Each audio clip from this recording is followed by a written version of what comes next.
show us the edge. The chip on the shoulders, the fight and the passion that comes from within. Whoa. Trying to win on every level. Yeah. Expectations high. Gotta show them you can fly. Play harder, better, smarter. Baby, put the league on notice. Show me the edge, yeah. Play with the edge, yeah. Show me the edge, yeah. Play with the edge, yeah. Show me the edge, yeah. Show me the edge, yeah, yeah. Whoa, and see the walk of shame enough. Wanna see the walk of winning, time to come up and bring out the outlook. Don't every play, every possession. How bad you want it, love, you want it all. This ain't a blood of love, built for something greater.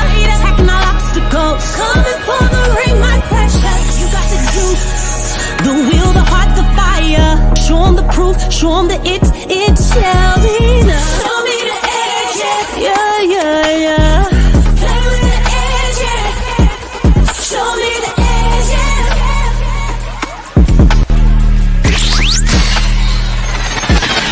You're listening to the Pelicans Postgame Report on the PRO Media Network for all things Pelicans. Dominant performance by Brandon.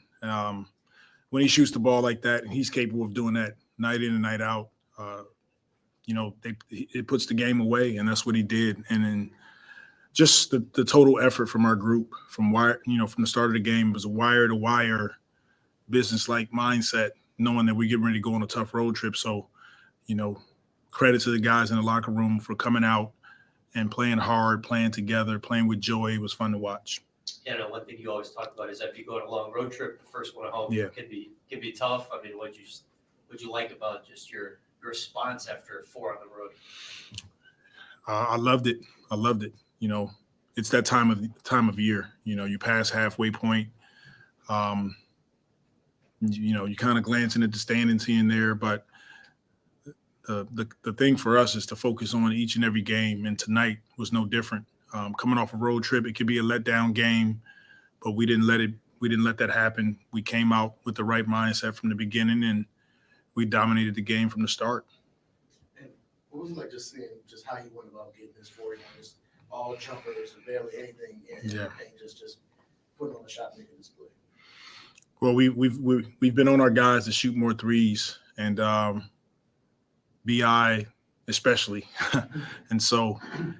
He has it in him, and tonight he sees what happens when he shoots the shots that are open, catch and shoot, and he just caught it. He just caught fire, and the guys continue to find him in transition, find him off pin downs, and any one of our guys, when they shoot the ball like that, it's going to be tough to stop us.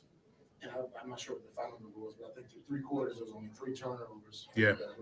Like about just the way y'all execute, even beyond just shooting. Impressive. And you talk about BI, 8 for 11 from 3, 41 points, but he also had 9 assists. And so not only was he scoring, but he was making the right plays offensively, finding his teammates. And it's a reason we had 36 assists and 7 turnovers collectively as a team. Trying to take care of the basketball is one of our concepts, but then making sure we share it. And tonight was a great example of that. Well, it could be easy to look past the Raptors. They've been falling out of the standings. They clear away some of the better players. Could you go and talk maybe more about the preparation that Brandon takes, for every game, and especially like for tonight's game? I saw him working with JB, watched video of him for 10 minutes, and he put up shots with Fred, 3-point shots. Brandon is meticulous about his work. And, behind the scenes, when people don't see him, he's working. He's coming back at night, getting free throws in, shooting shots, working on his game. In practice, he's one of the first on the floor, one of the last to leave. He's in the weight room. He does all the things that you want your players to do in order to give themselves a chance to be successful.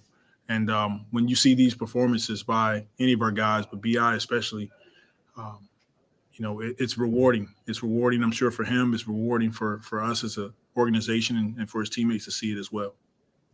I know you guys had an offensive explosion, but tonight your defense was really good, especially early. You can tell there was a lot of rotations. Zion ends up with a block. I think that was a huge possession there. Can you talk about the effort you guys kind of put forth tonight from the defensive end? Yes, it starts with our defensive mindset, and that allows our offense to flourish. It's when we're defending, and we're continuously working on it, working on ways that we can get stops, get rebounds. And when we play in the open floor like we did tonight, we're a hard team to stop.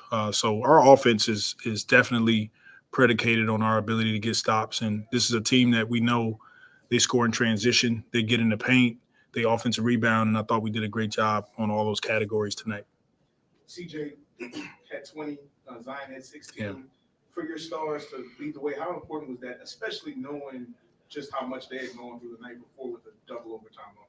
Yeah, it's important for those three to carry our team on both ends of the floor. And our second unit and substitution guys, they all come in and they play hard. They're going to play together.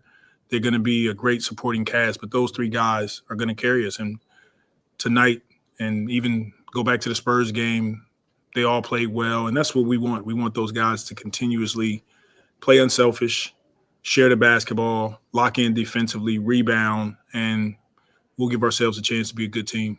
Not going back on the road for 4 more. What's the most important thing on this road trip?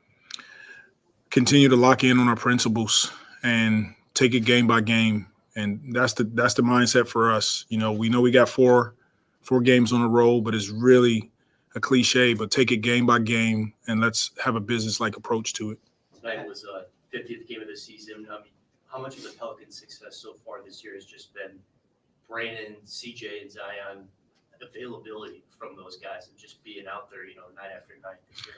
Health is extremely important, and that's for any team that's in life. Whatever you do, you want to be healthy. And a credit to our training staff and medical staff. They're doing a fantastic job. And then all of our guys doing all the extra things that it take to be available to play on the floor. And that combination allows us to have an opportunity. And, things can happen and you can't control everything, but the things that we can control, it feels like we're doing a great job in that area. I know you just said that you've been preaching taking more threes, but preaching is kind of like a leap of faith, so to say. You believe in it, and you want your players to believe in it, but do nights like tonight, does it make it more tangible for somebody like Brandon to say it's not a leap of faith, it's real, and you can do it, and you should do it? For sure. It's definitely not just a leap of faith. There's analytics that go behind it, and there's film work that we put in, and then there's work that we get on the floor and we work towards how do we generate these type of shots for our team. And so all of those combinations, and then you win like you did tonight, allows our guys to see why we want to take 40, 38, 43s a game, because we shoot a good percentage and we have guys that are capable of making those shots. It's hard to beat us when we are. I think the more surprising fact isn't just that he made 8 threes, but he took 11 3-point shots. You take into account his shot attempts and the emphasis on the team to make all these 3-point shot attempts. How much of this is just seeing the Jim Borrego system really take its fruition at this point in the season? It's a combination for sure. Coach Borrego has done a fantastic job of, giving our offense some clarity and looking at some of the numbers. What do we do well? We want to continuously to do those things well. And this was an area of growth for us, a team that, the last couple of seasons we dominated the paint. We got to the free throw line. We got out in transition, but now we're adding the 3-ball to our group, and it's a credit to our players for trusting and continuously to buy in. So the guys have been playing really great against some of the more manageable teams, to say, but they've been having a much tougher time against some of these top teams. What do you think this team can do to kind of break that barrier and start winning against these top teams as we're getting later in the season? Yeah, you're absolutely right. We've talked about it as a team. We thought about not to be negative, but our last 5 losses were all against playoff caliber teams. And that's an area of growth where we're talking about it. We have to bring the competitive spirit, and our room for error is less when you play against the better teams. And this road trip will be a good test the first couple games at least. Okay, thank you. All right. For all things Pelicans, now tuned into the Pelican Postgame Report. Much love to the flock. Appreciate y'all for being in the stream. Much love to the fam. This was a good one. Pelicans run over the Raptors 138-100. Getting their 29th win of the season, 3rd straight win in a row. BI went off. 41 points from BI in the matchup. Man, he was awesome. 8 3-pointers. I think he hit like 5 in a row. He was just unbelievably hot. Took it to the Raptors, man, and the Pelicans looked really good in a blowout win over these Toronto people, man. They just wasn't ready for what the Pelicans had, man, as they get ready to go back on the road. So shout out to the fam. Please feel free to hit the like button, hit the subscribe button, and by all means, feel free to share. Share the show on your social media feed. We up in this thing. Shout out to the fam. I'm Big Q. We got DC and Lex in the stream tonight, fam. Pelicans were fantastic, especially BI, man. Tonight they had all of the energy, the effort from start to finish. The Pelicans were there. I mean, just to go over to just quickly to hit some of the team statistics, Pelicans shot 51% from the field tonight. 42% from downtown, 19 3-pointers. They were perfect from the foul line, 13 of 13. They had 51 rebounds, 36 assists, 11 steals. They only had 7 turnovers tonight. 7. And it was just magnificent, and all led by BI's 41 points, 8 3-pointers on the night. He was fantastic, man. What can I say? So with that being said, shout out to you guys. Appreciate you being here. Let's bring in the family members, DC, Lex. Let's hear from you guys, man. What a fantastic performance by our Pelicans tonight. Let's hear from you guys. We'll start with you, DC. Man, I mean, definitely supposed to beat the Toronto Raptors, but in the way they did it is, you just got to be impressed by that, man. At one point during the game, I'm looking, I said, damn, Willie ain't take the starters out. Oh, wait, this is the second unit. They out there having fun, doing and one moves and the whole 9, man. The Pels dominated top to bottom. Zion actually played very well too. Got to get an early rest. So did BI, even though he managed to get 41 points in only 3 quarters. It was an awesome night, man. But it was a phenomenal performance, from him, as well as CJ McCullough. He was real hot from 3 too. So it's just one of them nights, man, where all 3 of your top guys just had it going, man. And then, all the role players came in and they played huge as well, man. It wasn't nothing you could do with the Pels tonight, man. This is a bad matchup for Toronto. No answer for Zion, which led to them, trying to play off BI a little bit. He got it going. Then you got CJ going. Like, what do you do? What do you do? They can't really stop any of our guys.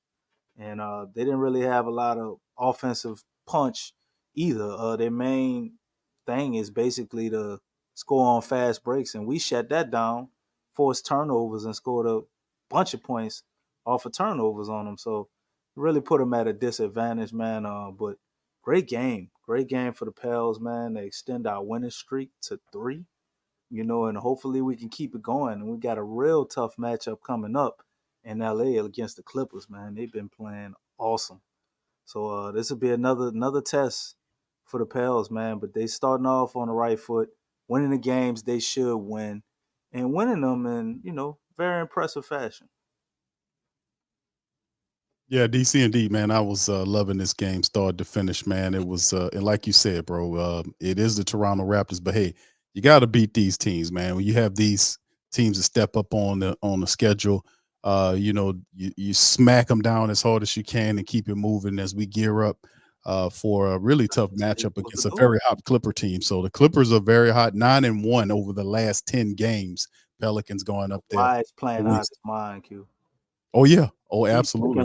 He's looking like Spurs Kawhi right now, man. It's crazy. I know, man, and that's what makes it so intriguing, that matchup coming up on I think it's Wednesday. Lex, welcome on in the stream. Let's hear from you. What do you think about tonight's win, smacking down the Raptors? I know a lot of people say Kiwi was supposed to get this dub, but like DC alluded to, this is how you handle these type of clubs. What you think?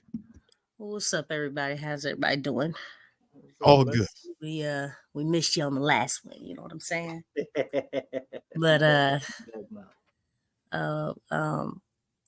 B, I had a heck of a night. Had a heck of a night. Kudos to him. He had it going. Much like I think he had another game where he hit like 6 threes or something like that, 6 or 7 threes in another game. But this kind of reminded me of that game. But I mean, the Raptors, again, you're supposed to beat this team. They lost to OKC on last night, double overtime, so their legs were pretty shot. I mean, everybody played a lot of minutes, so the Pels came in with the right mindset, definitely with the right mentality, and they stuck it to them from the jump. They stuck it to them, and they kept their foot on the gas. I mean, they didn't have a chance, so we really took advantage of that. Because I mean, obviously, it wasn't a fresh team, but still, you still have to come in with the right mentality and get the wins that you're supposed to get. So, I think really, I mean, just the way that the ball was moving, the players were moving. I actually saw Brandon and Zion playing off of each other. Mm-hmm. On tonight. I think this is kind of like probably like 3 out of the whole season, maybe 4, where they've really played off each other. Nice. Huh? Working on that. They stayed late after practice together working on that. Yeah, but they got to continue to do it though. You know what I'm saying? Because like it hasn't been consistent as far as in games. So I mean, I was glad to see it a lot on today, but again, we got to have more. You know what I'm saying? I think it's been really apparent in about maybe like 3 or 4 games out of all the games played this season. But yeah, I mean, this was a great game. It was a great game. I mean, everybody contributed. Trey, I don't think because I know he's been struggling, but I was happy for him, so he could see the ball go in the basket because definitely need him to, get going to help, spread the floor more, in future games and against better teams. Um, you know, uh, yeah, the Raptors really they didn't have a chance. They didn't have any answer for the inside game, obviously. It was just a good overall game. Everybody contributed, and like I said, Bi had a heck of a night. Yeah, this is awesome, man. I enjoy these. I'm not gonna lie to you. This is one of those no stress games, man, where everything just flows, and then you feel the energy and know that, man. When it was, I think in the second quarter of the game, I was like, man, this is going to be a blowout. You had the feeling that this was going to be a no stress, just blowout game, which is everything working for him. And it was working for him, especially BI, man. When he hit those 5 3-pointers in a row, the arena was lit. I know the fam was lit. And this is just one of those games that you enjoy. No heart attack game. It was a relaxing blowout win by the Pels against an inferior team. And this is what you're supposed to do, man, if you're trying to be a contender in this here league. All right, so anyway, let's go from this blowout win against this team to one of the hottest teams in the NBA right now, which is the Los Angeles Clippers. They're 34-15, 9-1 over the last 10 games, and currently on a 4-game winning streak. Mm-hmm. Now we know that this series is tied. The Pelicans got them in the first one, 116-106. Clippers returned the favor early in January. Now we're lined up on Wednesday. This is going to be a 9 p.m. Central Time game here, and our times are not. It's going to be a little late, but this is going to be a really interesting game. The Clippers are 19-4 at home, and let's see.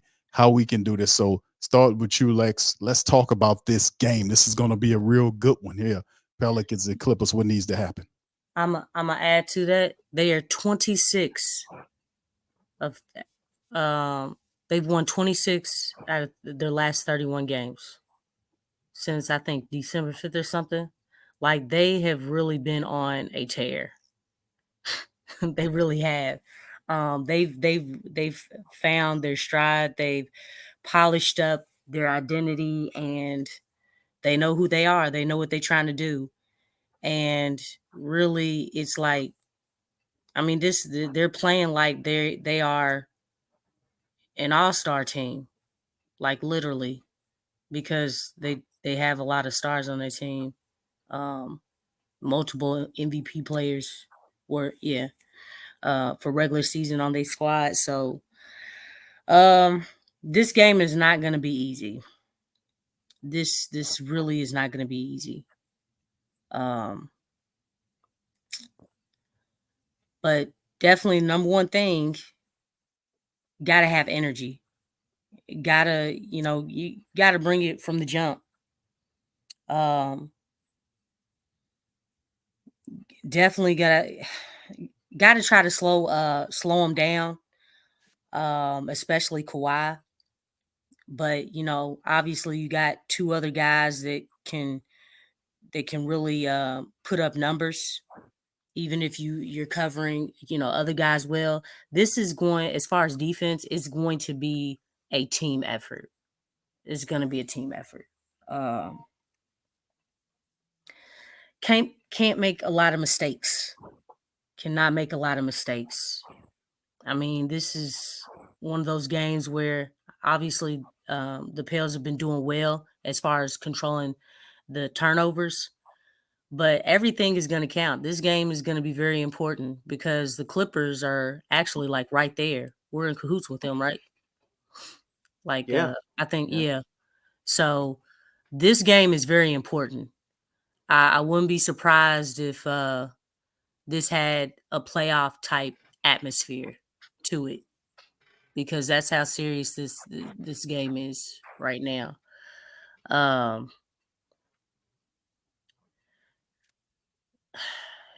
Really got to be locked in. Really got to be locked in mentally.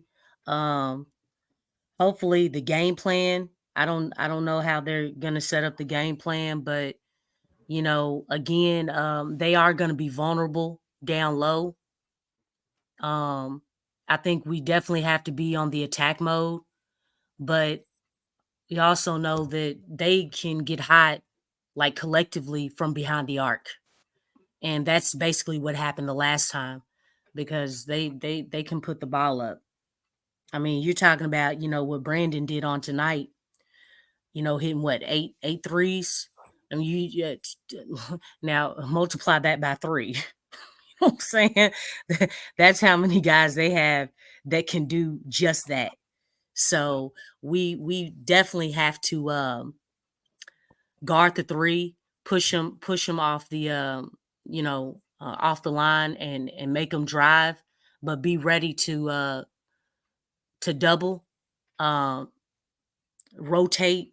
Have that timing right as far as rotating and collapsing. You, like, when someone's coming into the lane. There's a lot of things we got to watch out for, man. I mean, really everything. Our shot has to be falling. We cannot have one of those games where the ball is not dropping for us. So that is very key, because we know that that's happened to this team before. That ball's got to fall. It's got to fall for us. And then we just have to play some stellar defense, and really got to have a little bit of luck. I hope the ball doesn't fall for them too much. So I think those are the keys to the game. But this is going to be a very competitive game. Playoff atmosphere for sure. No doubt, no doubt. Well, we're actually a few games back of the Clippers, though. We like they 34-15. We 29-21, so still pretty close. 1 through 4 is a gridlock with everybody. The Clippers right there at 3. 35 wins, 34, 35. They looking at this game, and I'm pretty sure they're gonna be looking to not kid this one up, man. Especially they're probably gonna feel confident after what they were able to do to us last time they played. But Kawhi Leonard obviously is the guy right now. He's on a tear with the Clippers. Just playing awesome, man. One of the most efficient players in the league. Hits tough shots, hits them at a high rate.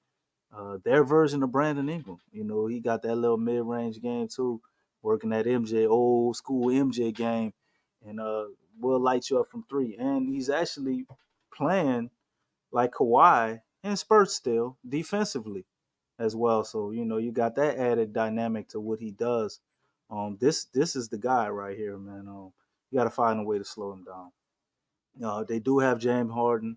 You got Paul George, and for the love of God, please do not leave Norman Powell open in the corner anymore.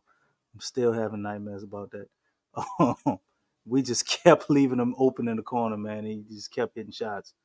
You got Zubac, who might be out, so maybe we have an opportunity for Big V to get going. I think he's always somewhat of a wild card for us because you have certain teams where you can really utilize Big V, and he can be a very game-changing factor if he can get it going. But the way Zion is playing right now, too, last time we played the Clippers, I don't think Zion had the confidence and just the rhythm that he's in right now, man. Looking at him tonight, he looked like he's just about back. The 88 to 91% or whatever, he looks like he's about 100%. He didn't slimmed up a little bit. I see more of that explosiveness. Obviously it's matchup dependent because Pirtle couldn't do nothing with him. But it's just like Zion can get wherever he wants on the court right now. And you got BI. Hopefully this isn't a mirage with what I saw tonight. You had the whole trade BI talk because he would never shoot threes around Zion. People always been saying that for years, but he put up 10 of them, hit 8 tonight, and 41 and 3/4. I don't think he's just gonna cool off going to LA, another place where he's comfortable. Played all his beginning of his career with LA there. So if BI can keep playing the way he is, and CJ also, it's a tough matchup for us, but just as much as we have to be, I guess, aware of their big three, because James Harden could get it going, Paul George could get it going, Kawhi can get it cooking. I think the same goes for us. So the Pels, the way they played tonight, even though it was the Toronto Raptors, I understand that.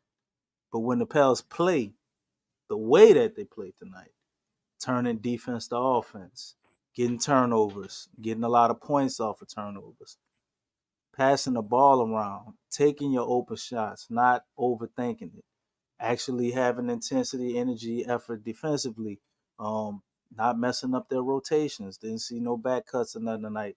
Lower quality opponent, but the same principles still apply. When the Pels play team ball, man, and they do the simple things, we got all the flashy stuff. So a lot of times with us, we get away from what works. We go into playing hero ball, overthinking things, jacking up shots without, our key guys really touching the ball.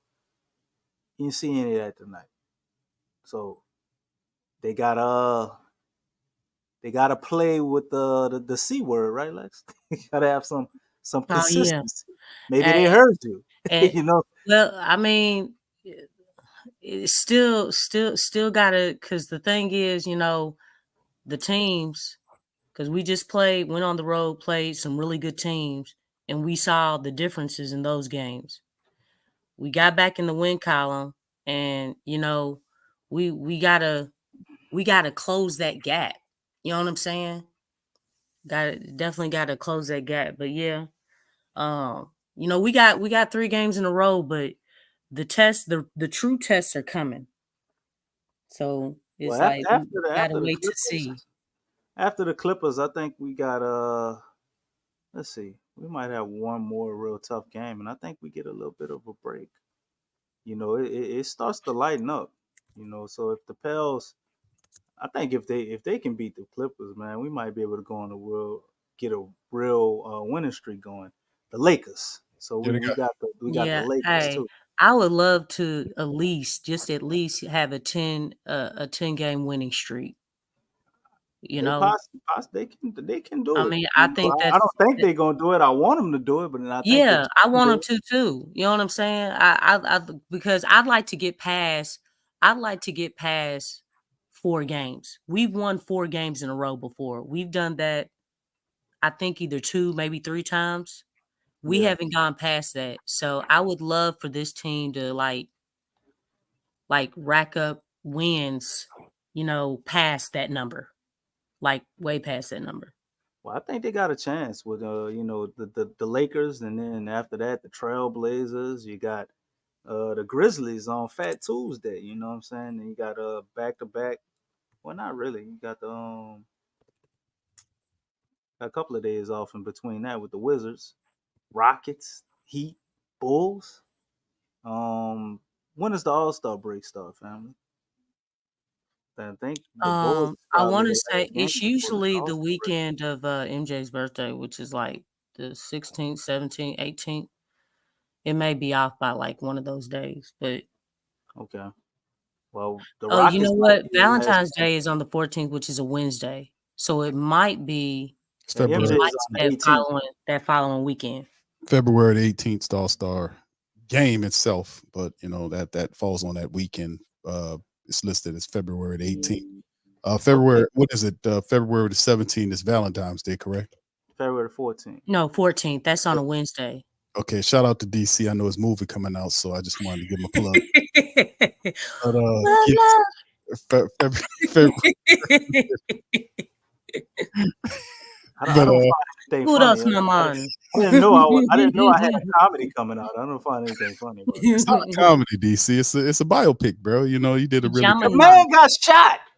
Have some respect. Bro, listen, hold on here, bro. I have a bone to pick with you, brother, about what you did, bro. You was in that car with the kids, brother. I was kind of upset about what you was doing, bro, with the joint. Man, them kids seeing the shower posse around there shooting people up, man. They needed some relief. DC crazy, man. All right, so do you realize in other countries the shower posse grow up a lot faster? Yes. We over here baby in our churn, man. Them grown men. That's what we doing over here. They got grown men in that car, man. Yes, indeed. All right, anyway, but yeah, February the 18th, Sunday, February 18th of 7 p.m. is the All-Star game itself. So, I mean, what we have, Lexxah talk about a 10-game winning streak. Pelicans have the Clippers on Wednesday, the Lakers, on Friday, and then they have Portland and then Memphis. So, I mean, I wouldn't bet on it, but it's possible.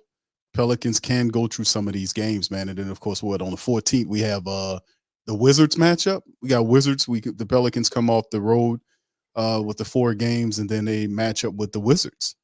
And then I think we go to the They probably going to be a skeleton by the time we get them, man. They got all them people up there. They're trying to pull off any trade they could get over there at the Wizards. Yeah. Team might not even look the same by the time we play. I think they offered somebody offered a couple of firsts for what is his name? Tyus Jones. The They didn't even take that. I think the Lakers I was like, they got the memo to not trade with the Lakers, man. I think they boycotting the Lakers again this year. I think they well, the offered thing is, first and the second. I think that was our. But that always happens. Like, obviously, when the trade deadline gets closer, guys tend to play differently than they did, like, when it wasn't creeping up on you. So, I mean, you're gonna get that. I mean, it happens all the time. It happens every year. I mean, look at D'Angelo. So, like, if they decide not to trade him, it's gonna be funny if he goes back to how he was playing. His Lex goes back to before, you know what I'm saying? Like, cause it's like they can't do nothing.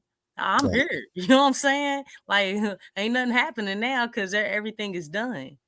So I just think it's kind of funny because he's really came on and been doing his thing.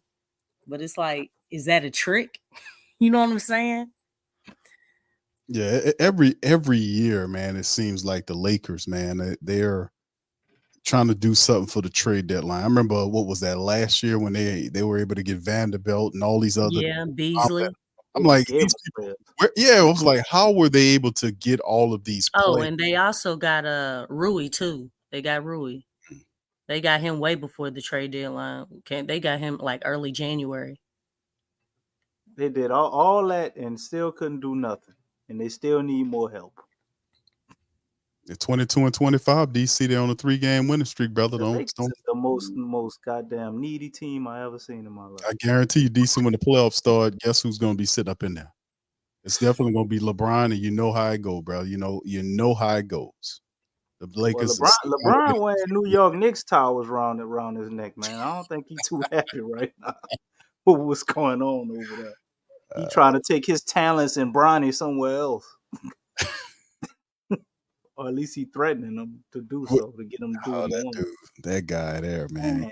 I'm not gonna miss this about LeBron when he. I'm serious, bro. That dude's there, man. That dude, man. I'm sick of the drama every goddamn trade deal. Speaking of that, let's touch on this. Lexxah, we was communicating about this Mikal Bridges trade speculation. You know, it was an article from Bleacher Report that came out that was talking about this, and let's talk about this, fam. Mikal Bridges trade rumors. Pelicans known to have made serious offer to the Nets. Now I don't know. I'm not sure, but let's cover it just for the hell. The offer. Right. Let's go for Okay. What was the offer?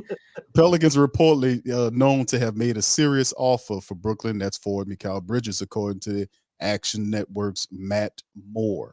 He says the Nets received offers of 5 first-round picks for Bridges, but the Pelicans were, quote, likewise rebuffed, end quote. Moore noted that he's skeptical of the claims that the Pelicans offered such a high price for Bridges. Quote, 2 league sources said the Nets have claimed multiple offers of 5 first-rounders for Bridges, but pretty skeptical on that front, end quote.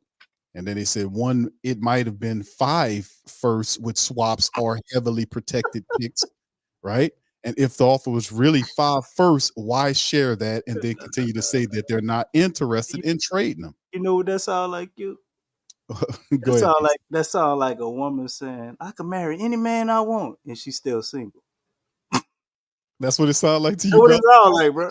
Yeah, that was different. I'm saying DC. You know there's a female up in here, right? I mean, you all right, let me ask you this. Let me ask you this, on that one, man. Oh Lord. Let me ask you this. Well, wait, why it got to be a relationship type stuff? Well, I mean, it's an analogy. That one from left field, man. DC. Why don't you make it about hamburgers or something? You know what I'm saying? I'm not hungry. Or chitlins. DC trade some guitars or something, bro. Talk about the guitars you was going to give man, I'm just saying. Do that, bro. I'm just saying they talking all that, but ain't nothing happening. So you could get all these picks, but you're not gonna trade them. That don't make no sense, man. Well, this is the thing. Now, Bridges averages almost 22. Might as well say 22 points a game and almost 4 assists per contest, right? And they're saying that the Pelicans rumored offered multiple picks for him, but they said the Athletics. A couple of people, including Shams, said that Houston Rockets also offered Brooklyn a handful of first-round picks for Bridges, but the Nets have zero interest in dealing him. Now, it's not clear at this point whether Bridges will be on the move before that deadline, but the 27-year-old will be looking to keep up his production for the rest of the season. Now, me personally, y'all give y'all takes on this one here. At the end of the game, y'all start trying to shut it down. No, nobody shutting you down. My analogy, bro. You just fired from left field on that one. But listen, man, that's what it sounds like to me. So listen, all I'm saying about this is when they were interviewing CJ McCollum at the end of the game, and he talked about, he made mention of the trade deadline. He didn't say any names, but he said with the trade deadline coming up, you want to make sure you enjoy your teammates, this type of stuff, all this. So he does understand that there's going to be some movement because the Pelicans have to do something with Valanciunas. Fam, we're days from it. We're like 3 days from from the deadline. Right. So I mean, something we haven't heard anything about them sitting down at the table and working something out from a from a contract standpoint. It's almost a certainty. We looking at. Did we hear with CJ McCullough? I'm sorry. Did we hear anything when we got CJ McCullough? We did. We after there was some rumblings going on. There was just hypothetical trades out there from what I remember. Just like, how you hear any of this? This a little bit more because concrete, don't you think? remember, it was between C.J. McCollum and De'Aaron Fox.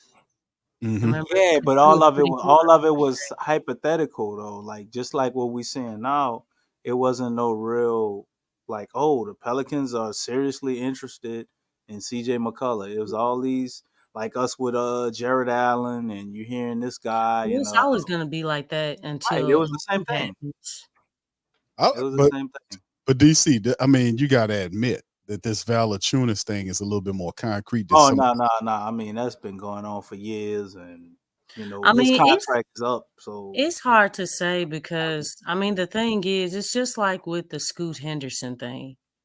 There was so much energy and talk about that, but nothing happened. And it seems like that's been.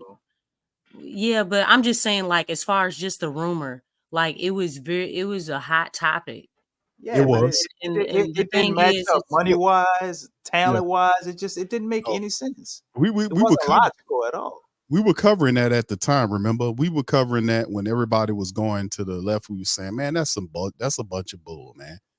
That is not going to happen." And you had all these other proven guy for and everybody sounds like, man, that is absolutely stupid. Then you had ESPN doing it, but remember, I was pointing this out. Yeah, Shams Charania, he came out with that stuff. It was, and I would say the real insiders, like the ones that's really respectable, the top notch ones, like an Adrian Wojnarowski, or I forgot the other guy's name, but the real ones at the top that really know. Shams Charania.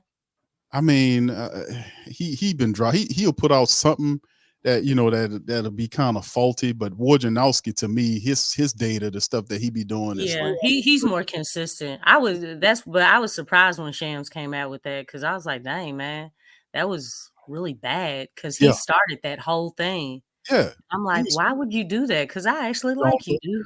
You know what I'm saying? Get up on that I was with him up until that point. I was like, oh, okay, well. That dude was getting all type of FaceTime with McAfee when he was talking about that.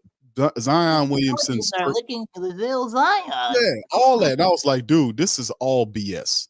And I got on there and I started cooking ESPN. We started talking about that the real insiders are not saying anything. When you have these people like Stephen A. Smith and they up there just straight up lying about stuff. This is happening. He don't want to be in New Orleans.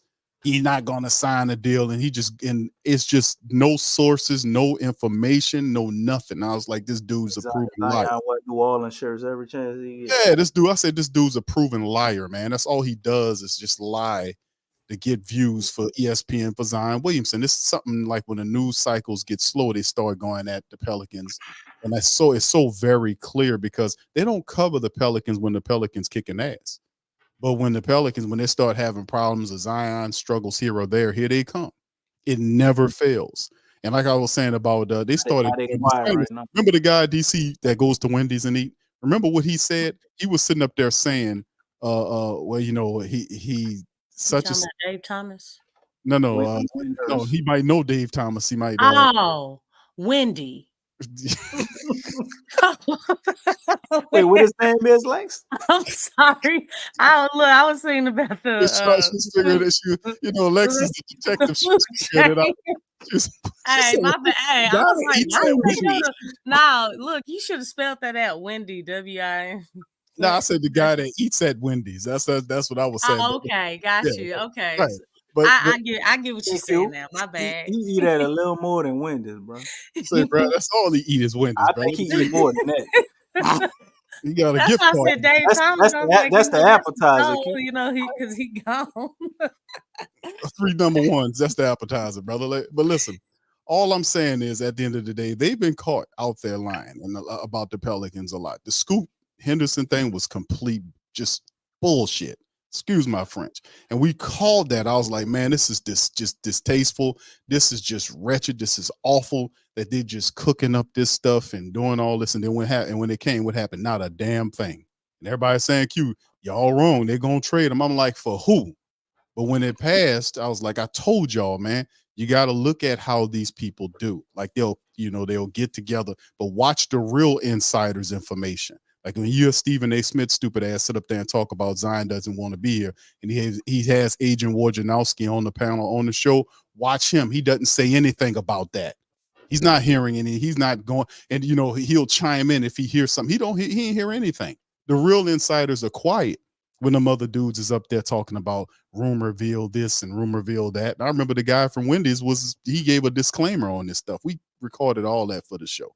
So like I said, man, we know the blueprint of the template when they start lying about the Pelicans, because they don't talk about them unless they're struggling, unless there's a slow news cycle. So, but that eventually is going to change when the Pelicans start kicking some tail, and we're gonna start seeing that happen. So it's just what it is, man. We cook them people. We're supposed to give up 5 picks.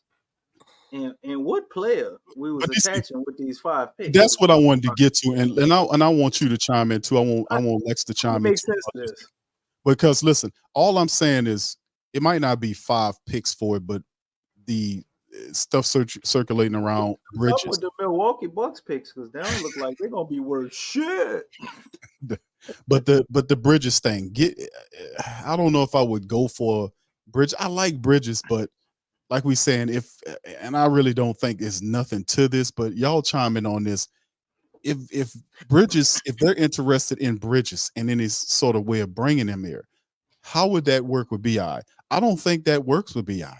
I don't think so. I'm thinking that if you're bringing in Bridges, that could mean BI is gone. That's what I'm thinking. Y'all share your thoughts in the chat as well. Go ahead, Lex. BI Trey or Herb, or a combination of two in one stays. How else do you pull a trade off? I don't see no other way, man. I mean, you give them a combination of what, JV and Herb, maybe. Do they take that? JV and Herb. If they got 5 first-round picks, I would imagine. Man, yeah. We ain't giving no 5 first-round picks, bro. What major player did they get for Kevin Durant? So you mean to tell me we're gonna be like that?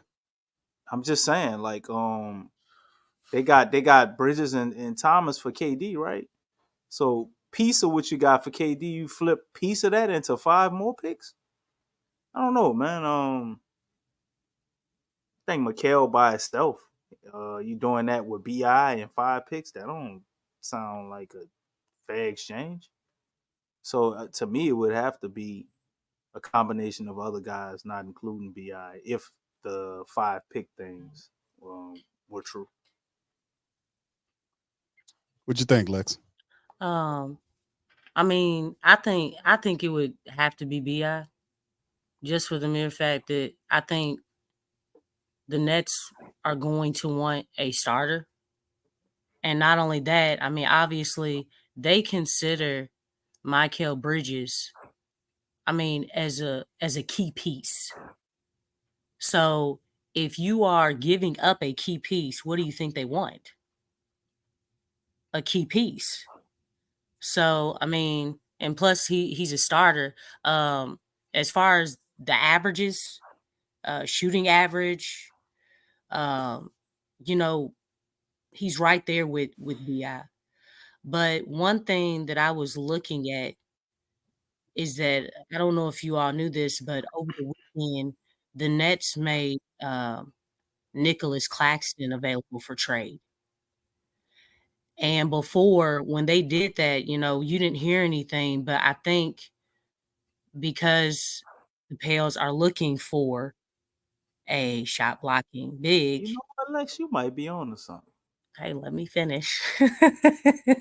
I think that is what makes getting Mikal and Nicholas Claxton, as much as I do like JV, just saying the scenario, like BI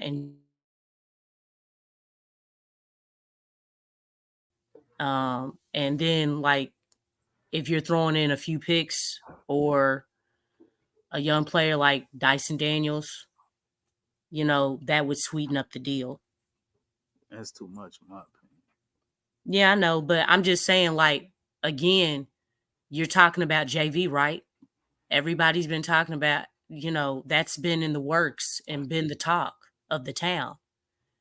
And so, if you can get 2 key players, I mean, because again, with BI being up for that contract extension, just what he's doing now, it's not worth that contract.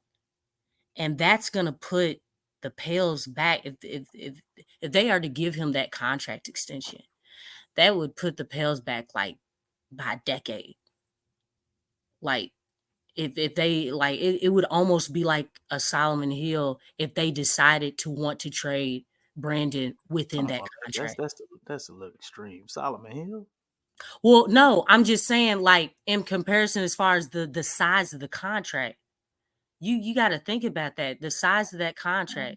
I mean, think about, like, if you traded like Jaylen Brown somewhere, who's gonna want if you BI's even thought contract about is to nowhere trade near that that type of contract? size. It's like 100-something million less than what Jaylen Brown's getting. Like, if you did sign him and you decided you wanted to move on, I think that contract is still easily movable.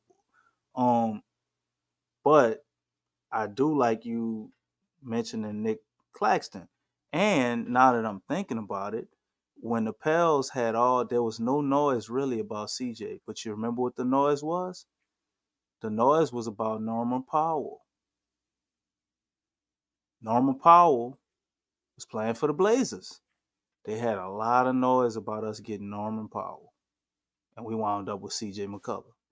What if you got all this Mikal Bridges noise, but the Pels are really over there trying to figure out a way to get Nicholas Claxton?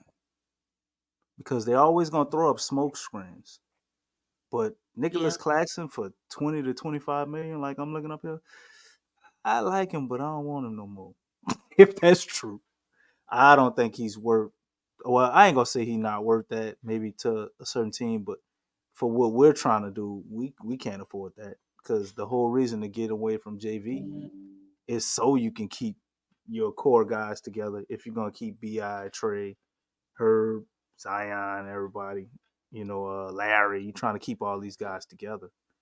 But Well, hold on, DC. Let me jump in there, man. That's very interesting there because Jay Black's actually about, do we believe JV wants to re-sign around $20 million a year?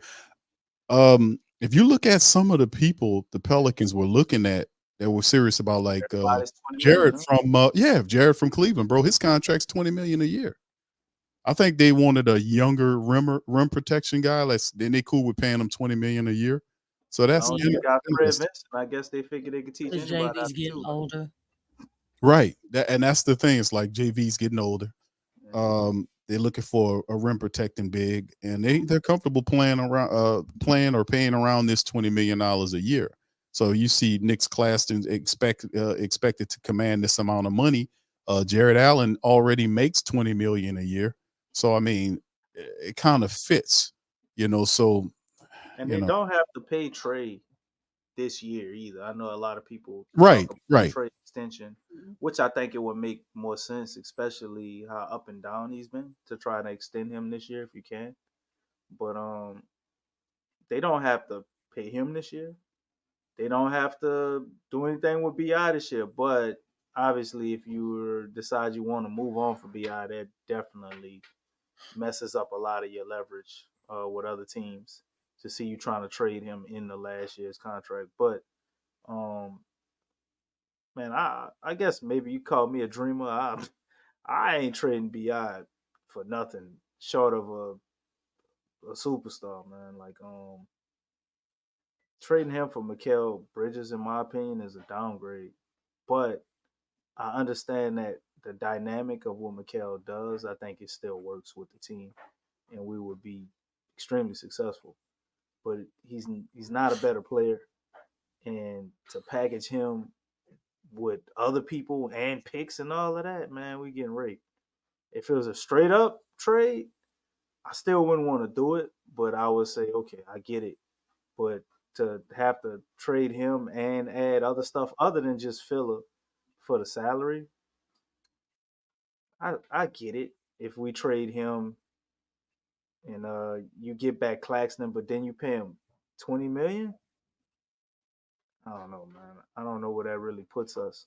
And moving off from JV, I don't see how we get rid of JV and actually get better. The options that they got out there, it's like, okay, maybe Jared Allen, Nicholas Claxton. I like what he does as a rim protector. Love to have him on the team, not for 20, 25 million. But if you get rid of JV and you place him there, does that make us a better team? Really? I don't know about the bridge. Go ahead, Lex. No, I'm just It's saying hard. Claxton. I'd have moved on from Bridges. I don't think that's real. I mean, it's really hard to say because the identity of the team is just it's not clear. And we've talked about this before about, just the different things that this team has problems with. Because I mean, obviously, the problems are really maxed by when we win games. But when we lose, I mean, you can see them like a sore thumb. And I think that's the thing is like, because like we said, even with Willie Green and his coaching, you trade anybody here, it's like we still got a problem because he doesn't make, the proper adjustments and different things. And his rotations are still horrible. The identity is up and down still, which makes it hard to have a clear vision of, okay, well, who do we want to trade and how are we going to incorporate them in the lineup, or what rotations are we going to use? I just think there's so many things that, other things that makes it hard to determine what piece, what is that missing piece. I mean, I know we talk about having a point guard, but it's like, okay, well, who's that point guard? And then if we do get a point guard, who's to say that we're really going to use that point guard properly and not, really stick them in the corner? So, I mean, just think about it this way. Look how long it took the Pelicans to use JV the correct way.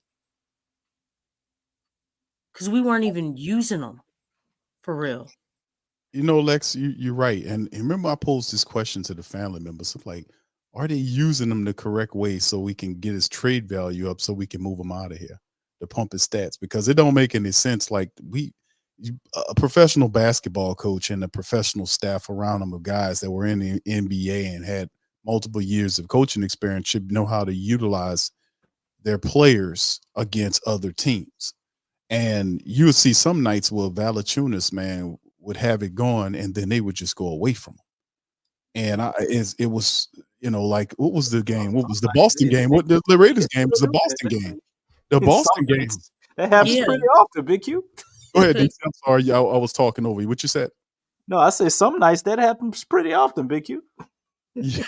Well, don't get Lex started on It's only Willie. been happening for about 2 years, and it continues to happen. No, don't get Lex started on Willie. DC, what are you doing here, brother? Oh, Well, I no. mean, it's not all Yeah, Willie. I think some of that's on the players. I'm just too. trying to speak facts, man. I Yeah, mean, hey, everybody sees it. It's not just me. I mean, I know. I see what you're saying. I agree with you. I'm saying like I mean, because it is a problem. I mean, it is. I mean, I hate to say it, but I mean, it is. And I don't want to like be up here, just, oh yeah, Willie's great. He's gonna take us far in the playoffs, and he's doing great on his adjustments, on his rotations. He's doing perfect. You know what I'm saying? Say BQ. mm. You recorded that? Here we go. Every time let's say something bad about Willie, play that back. Oh yes, I'm And just in case anyone didn't we pick gotta up, cut I that was record. being sarcastic. I'm gonna Okay, leave I that just part out. want to. That's in the recording, right? Okay. No, It's I'm too late. gonna We cut about that to part out of it. that up. I'm gonna cut that part out of it. But it, Okay. but this is the thing though. You're right on Willie. Willie is man, wow. But yeah, I mean, not Willie consistent. won by 40 tonight, man. Give him a break, man. But we've been doing that. Most of our wins have been blowout wins. We've only had one close game, and that was against the Spurs. How many blowout wins did we have We're before 1-6. Huh? You know what I'm saying? When Oh, it's really? 3 points or less, yeah, it's the game's determined by 3 points or less. DC, come on I now. remember when we had Solomon Hill in the starting lineup. Alvin Gentry coaching. I cannot sit up here and act Bro. like Willie is Not just Solomon Hill, I bro. mean, I understand we can Straight up. improve, it's things that he doesn't do correctly at times, but I still have faith in him that he can Hey, change or they can put the right people are around you him. ready for this, DC? Oh shit. I got some for you. So remember last season when Kyra didn't get no play, and then the play-in game came against OKC. Kyra in Toronto, he still ain't getting no play. And he finally played him, and everybody was like, "Okay, what?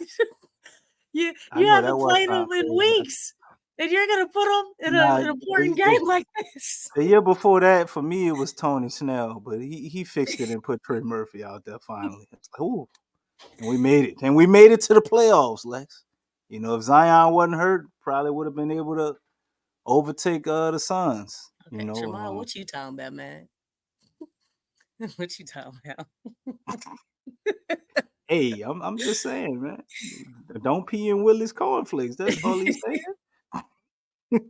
Oh, man, wow. man won by 40 tonight. doing We that. can't talk. We gotta make a rule, man. We can't talk bad about Willie when the Pelicans won by 40, 30, 25 points, stuff like that. We gotta Yeah, that's right. Drown we them gotta out. we gotta show some joy. Drown them Lex. out. Lex, where is your joy? Where is your compassion? Oh, goodness gracious. We supposed to be in this together. Look, you know what? I'll tell you where my concernfulness is. Okay. She done created a whole nother banner. Concernfulness. All right.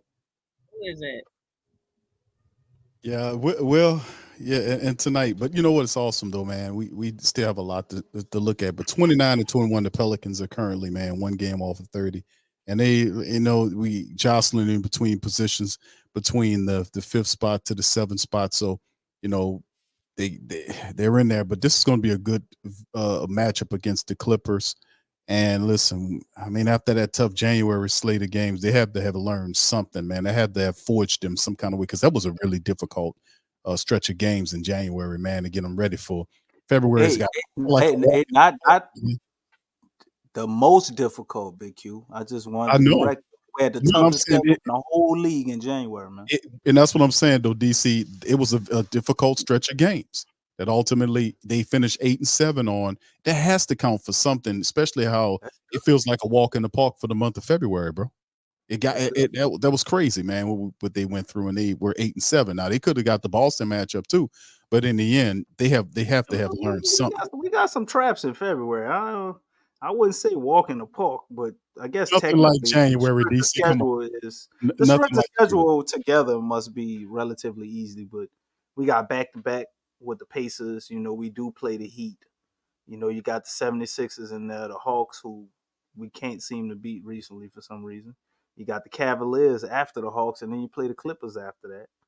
Trailblazers, Nets, Magic, who's been a Achilles heel for us at times, and you end. Oh wait, I'm tripping. I'm going all the way into March. I'm telling you, what are you doing? Yeah, all right, so anyway, listen, we're gonna get ready to leave, man. We're gonna let DC go ahead and study his script. All right, so anyway, shout out to DC Tide, man. He been doing his acting thing, and he been playing the guitar all night. Renaissance, man. DC been playing his guitar all night. He tired, man. He talking all kinds of crazy. Stop lying, Q. All right. Turn So- the lights down low. Ooh, real low. Say it again. And shut all the window curtains. See that? Yeah, I know. That's why I tell him you need to stop singing and play his goddamn guitar. That's why I tell him, man. Oh, let me be off key if I want to be. No, you can't be off key, DC. It's his movie, man. It's his movie. It's It's his movie, movie. man. Tell me how to be, man. We gotta let him do him. You know what I'm saying? We gotta let him do him. Trying to make me a political prisoner again. What's wrong with you? All right. All right. So anyway, we're gonna get out on that. I appreciate all y'all for chiming in on this episode of the Pelican Postgame Report. Much love to the flock. Please feel free to hit the like button, hit the subscribe button, and by all means, feel free to share the show on your social media feed. Pelicans hammer, destroy, take apart the Toronto Raptors 138-100.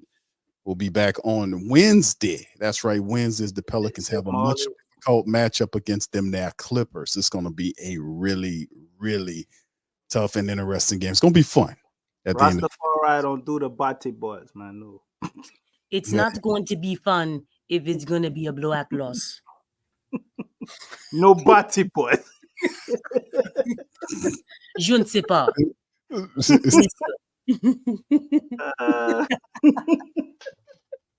Oh my goodness.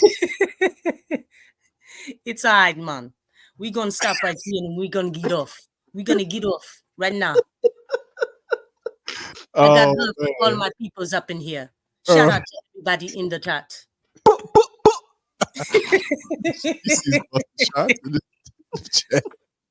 All right, y'all. We'll holler at y'all on Wednesday, man. Much love to the family. Go Pels. Show us the edge, the chip on the shoulders, the fight and the passion that comes from within. Whoa. Try to win on every level, yeah. Expectations high, gotta show 'em you can fly. Play harder, better, smarter, baby. Put the league on notice.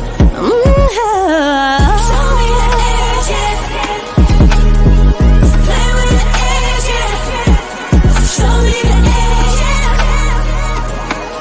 play with the edge, show me the edge, show me the edge, yeah. Whoa, and see the walk of shame enough. Wanna see the walk of winning, time to come up and bring out the apple. Don't every play, every possession. How bad you want it, love, you want it all. This ain't a blood of love, built for something greater. Attacking all obstacles, coming for the ring, my precious. You got the juice, the will, the heart, the fire. Show 'em the proof, show 'em that it shall be done. Show me the edge, yeah, yeah, yeah. Play with the edge, yeah. Show me the edge, yeah.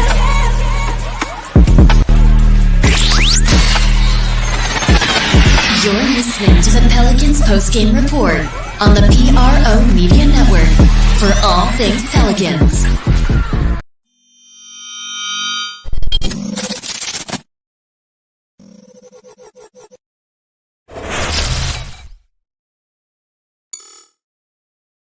TheWhoThatDaily.com. That's right, TheWhoThatDaily.com. Your one-stop shop for everything New Orleans Saints, New Orleans Pelicans, LSU Tigers, even the top flight boxing news. So if you're a Who That and you're looking for a place to stay up on your team, TheWhoThatDaily.com is your site. TheWhoThatDaily.com for the sport Who That in all of us.